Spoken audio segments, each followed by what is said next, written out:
Hello everyone, this is Black and Indigenous American, and this video will, I guess, just throw out a question out there. Is it possible to be thankful and unhappy simultaneously? And you know how sometimes you give someone a gift and you don't really want anything in return. All you want is just that person to appreciate the thought.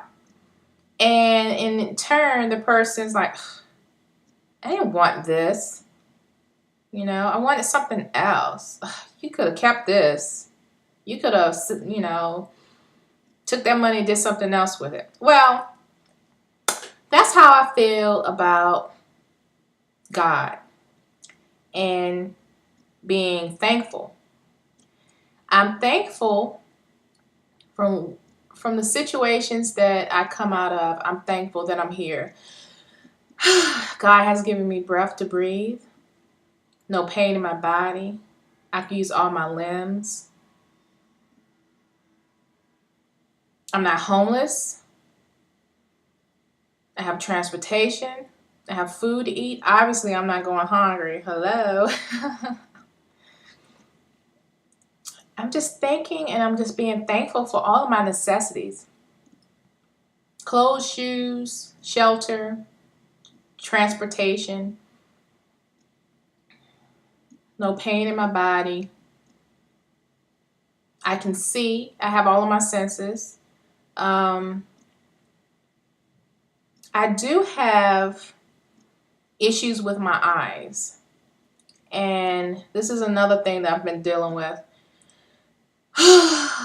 Where it's something that I was born with, and just recently, I say the last 4 years, going to a specialist, a retina specialist, and just being told last summer, so like maybe almost a year ago, that I had to get laser surgery, minor laser surgery to my left eye. And I see floaters, as they say, but that's also concerned just having sight, how precious all of our senses are. So I'm very thankful that I have sight. Of course, taste, smell, feeling.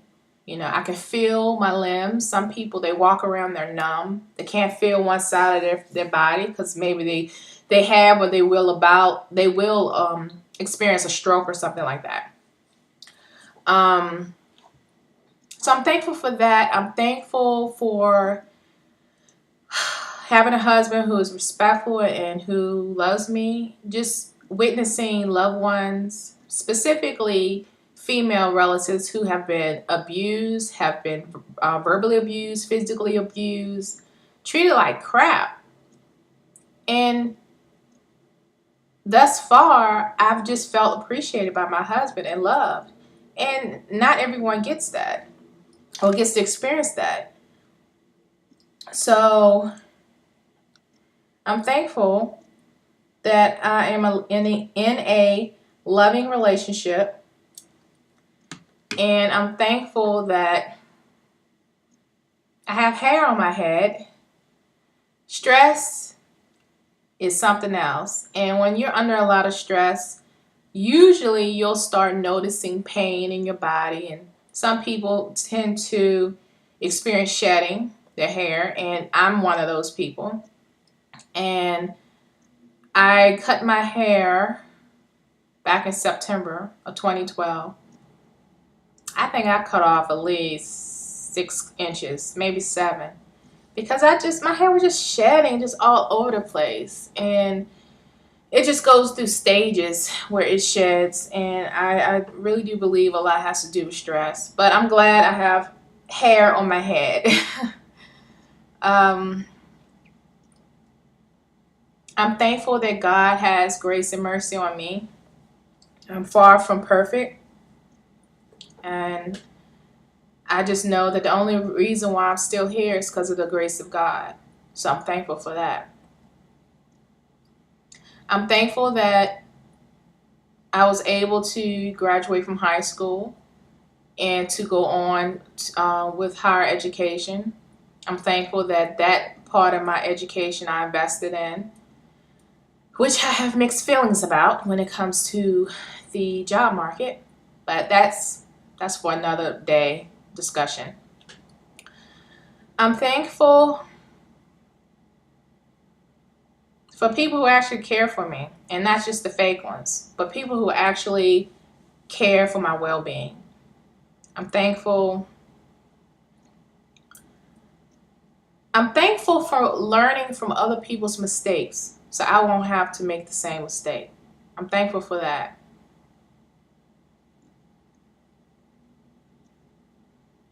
I'm thankful for experiencing some abundance in my life. You know, being able to have a cell phone.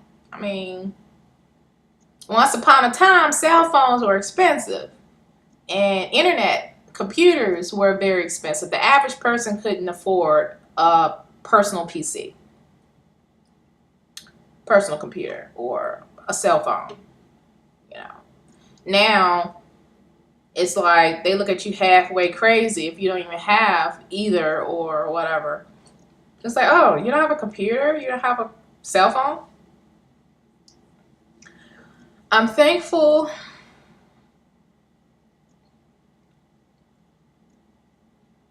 I'm thankful that I have been called out on my weaknesses by focusing on other people's weaknesses. And now I've learned over the years, I'm a mess too. I may not have shot anybody. I may not have done drugs. I may not have got pregnant. I may not have done all of these off the wall stuff. But God judges your heart too. And I can say one thing, but deep down I'm thinking something else. And so God called me out on my inner thoughts and what I really feel, and I'm thankful for that. And even though discipline hurts, but I'm thankful that God is calling me out on things now than later. Because you know, later, most people out there that understand God's promises, you better go ahead and take care of what you need to take care of now and deal with consequences now than later. So I'm thankful. I truly am thankful. I'm thankful I live in a house where from the front of the house I can see trees. In the back of my house I see trees.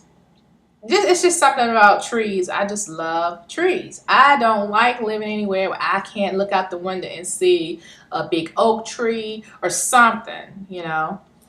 And I remember when we were looking for homes, and when we came across this home, mind you, we got outbidded like 10 times. So I was beyond frustrated.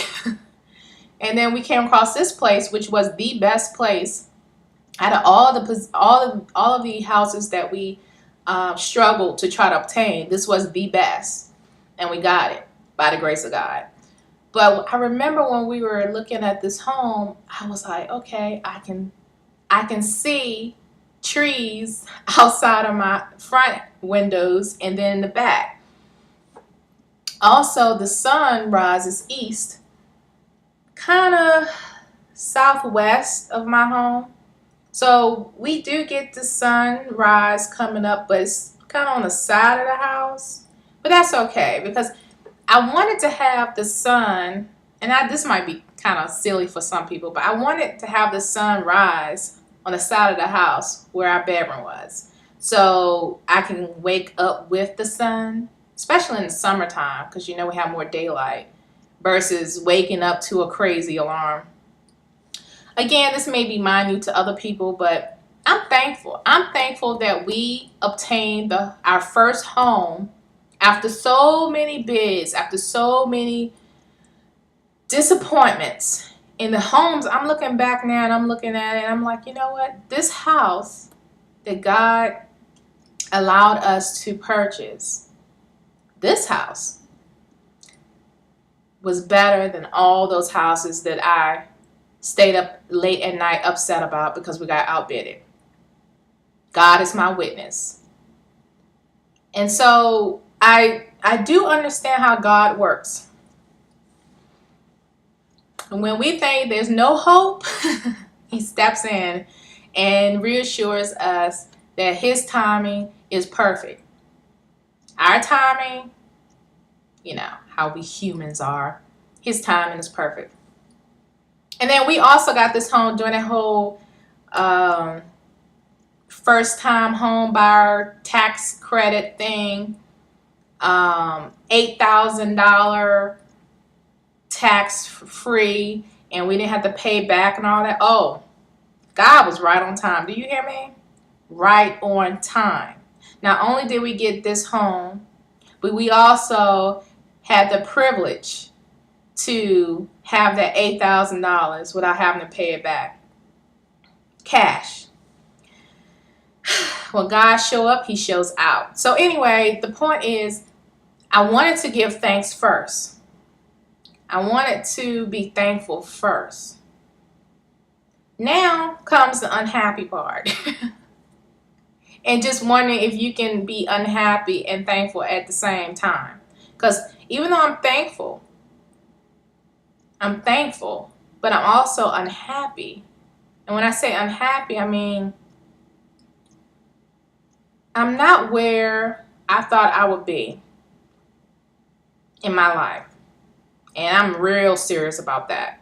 Because I've invested so much into not only my education, but I've invested so much effort in planning for children. Years ago, when I was going to college, I was thinking in the back of my head, I am planting a seed for the next generation. I am laying down the foundation so that I can cut off that generational curse so the next generation has a foundation to stand on and not have to go backwards. That was my goal. And I'm really unhappy right about now because everything is just on hold. Everything. Even a dog, okay? I'm unhappy because I can't even get a dog. And one thing about me, I don't want to have a dog unless I have the time, space, and money to care for it. And for the longest time, I really didn't have the time and the space and the money, okay? Now I have the time and the space, but the money is not there. So I'm not going to get a puppy and, you know, is miserable right along with the rest of us. Again, this may be minute to a lot of you all, but again, I've mentioned this in another video. I'm dealing with a lot of serious stuff on some serious levels. And so I find myself trying to kind of step away from that and focus on things that's not as important, like a puppy. And I remember my husband, to help me just enjoy the simpler things in life, he was like, I'm gonna give you that puppy for Christmas. I said, I'm excited. I'm like, oh, you just don't know how happy I would be just to have a little puppy. And eventually, it'll grow up to be a dog that will greet me when I come home when I have a rough day. Just having that little somebody that would love me unconditionally. And, that was just a little bit of happiness that I felt that I could achieve. I may not have all the things that I worked so hard so far in my life to accomplish, but at least have a little puppy that greets you when you get home. And then with, this whole financial situation, I told my husband, I said, you know what, we need to worry about the real stuff that we need to worry about later for the puppy. We already put a deposit down for the puppy. We already, I guess you could say, back ordered So the puppy will come when the time is right. But here it is, May, no puppy. And then I even told my husband, I said, okay, even though that was a gift, when things go kind of get back on track again, then maybe we can kind of, split the cost of the dog in half. This dog costs, we're getting a boy, we're not getting a girl, so it'll be $750. And it's a cockapoo. And they're so cute. There's a hybrid. It's like a miniature poodle mixed with a cocker spaniel. And they hyperallergenic.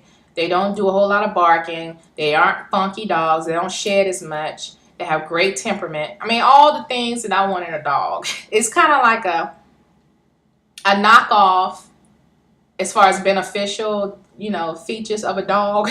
A knockoff of the Obama's dog, Bo. So, yeah, so that just, with me, again, trying to think of something else to focus on than to focus on the big problems. I wanted to just find some kind of happiness, something that will make me happy, and I would just see it in a little puppy's face. That didn't happen.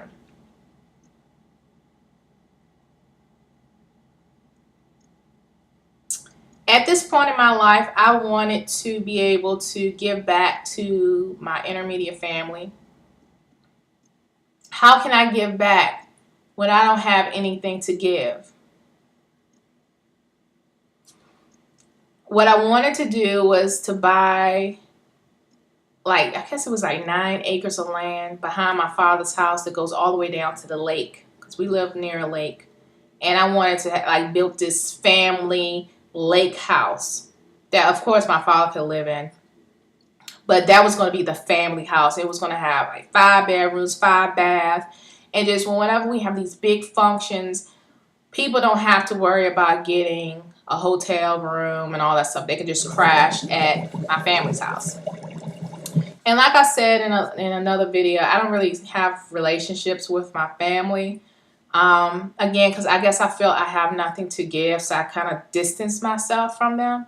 But I would just love to be able to give back and just, like I said, have this paved road, because I live on a hill. So I have this paved, well, my father's house is on a hill.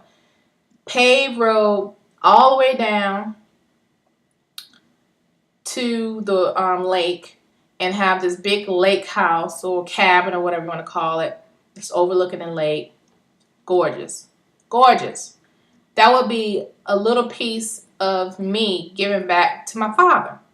Now, my parents are separated, so as far as my mother, I wanted to buy her a piece of land and have her, reasonable house built on it, so she can have a place of her own. Found out she was sick back in 2009. So again, this is part of what I'm dealing with. So my mother's sick, okay? And so what I wanted to do, being that I didn't have nothing to give, I'm like, well, my husband and I have this house. It's just us two. So I would like for her to come up here and live here. She can have the whole second floor. That could be her apartment. And she refused because she didn't want to be a burden. So I'm like, I don't have the money to worry about my house and my bills and all the stuff we got to take care of, and then turn around and flip over money for you so you can live in a different house and all that stuff. I'm just not there financially. So, yeah, I feel disappointed because I can't do that for her. I feel disappointed because her sister, which is my aunt, my mother's sister, which is, my aunt, she's sick as well. Found out about her illness maybe a year and a half ago. And again, I just wish I had the money to help her get the treatments that she needs. one thing about the economy right now, they're cutting budgets left and right, and it depends on the state and the county you live in. If you live in a poor county, then a lot of those funding, a lot of the funds for certain types of treatments, you're just on your own. Only God will be able to make sure you're okay. And unfortunately, she's not able to get her treatments. And so I feel unhappy knowing that I can't help the woman that I consider personally to be a mother. And she's like my right arm. She is. I would give anything except my soul. I would give anything to take care of my aunt. So that upsets me.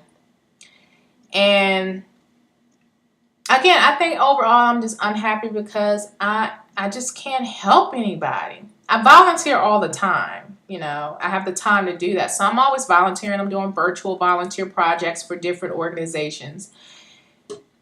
But I just wish I could help other people. And not just give everything I have and then I'm left with nothing. I want to be able to live comfortable and also be able to help people that I care for that's been there for me. Specifically my parents, because without them I wouldn't be here. And then my aunt, because again, that woman has been there through thick and thin. And regardless of what happens, I know that,